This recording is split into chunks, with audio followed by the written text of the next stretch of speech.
नमस्कार दोस्तों, आस्थान घंटाघर के प्रमुख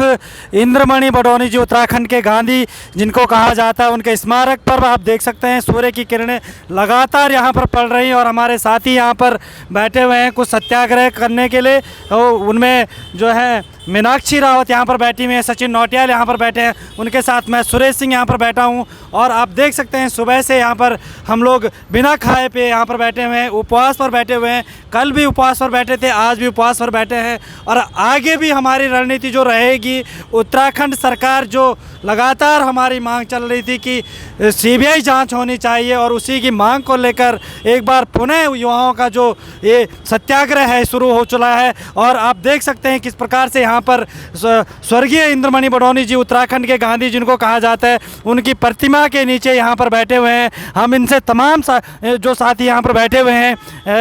मीनाक्षी रावत जी यहाँ पर बैठी हुई हैं, सचिन नौटियाल जी यहाँ पर बैठे हुए हैं, इनसे जानने की कोशिश करते हैं कि आज जो आपने ये स्थान का चयन किया है कि किस प्रकार से आपने स्थान का चयन किया और क्या सोचकर आपने आज जो है उत्तराखंड के गांधी ऐसे महापुरुष जिन्होंने उत्तराखंड की लड़ाई में एक अग्रणी भूमिका निभाई और एक समाज सेवक के रूप में, उत्तराखंड राज्य आंदोलनकारी के रूप में आज जो उत्तराखंड राज्य हमें प्राप्त हुआ है, आपने इनका चयन किया है। क्या कहना चाहेंगे, क्यों आपने ये स्थान चयन किया और क्यों आप जो है स्वर्गीय इंद्रमणि बडोनी जी के स्टैचू के पास आकर बैठे हैं?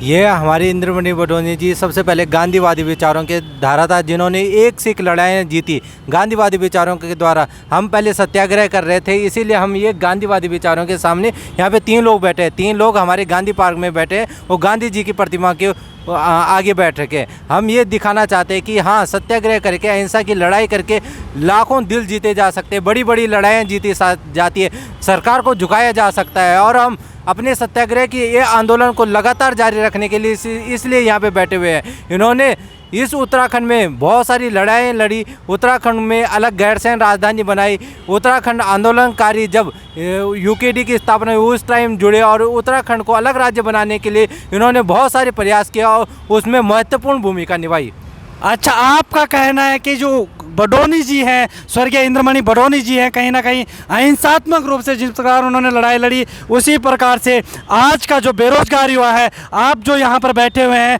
तो कहीं ना कहीं अहिंसात्मक रूप से अपनी मांग जो है सरकार से मनवाना चाहते हैं, मुख्यमंत्री जी से मनवाना चाहते हैं। मीनाक्षी रावत जी यहाँ पर बैठी हुई हैं, आपसे जानना चाहेंगे कि इंद्रमणि बडोनी जी के सम्मुख आप बैठी हैं, उनके चरणों में आज आप बैठी हुए हैं, क्या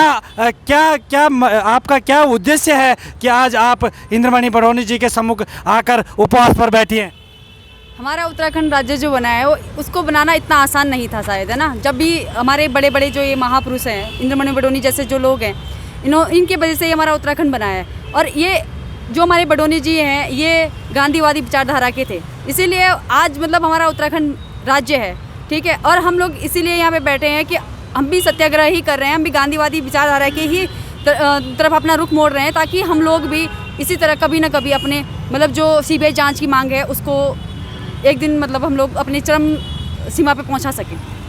उत्तराखंड के गांधी यानी कि गांधीवादी विचारधारा के थे स्वर्गीय इंद्रमणि बडोनी जी, जिन्होंने राज्य लड़ाई में अग्रणी भूमिका निभाई। और आज के युवा जो है इंद्रमणि बडोनी जी को अपने आदर्श के रूप में मानते हुए इस प्रकार से उनके चरणों के सम्मुख, उनकी प्रतिमा के नीचे यहाँ पर बैठे हुए हैं। गांधीवादी विचारधारा से ये युवा जो है यहाँ पर लड़ाई लड़ने जा रहे हैं और कहीं ना कहीं जो माननीय मुख्यमंत्री है पुष्कर सिंह धामी जी, उन तक अपनी आवाज़ को पहुँचाने का लगातार प्रयास कर रहे हैं। और यहाँ पर कड़कड़ाती धूप में यहाँ पर बैठे हुए हैं और लगातार इन लोगों की यही मांग है कि किसी तरीके से जो माननीय मुख्यमंत्री हैं वो सीबीआई जांच की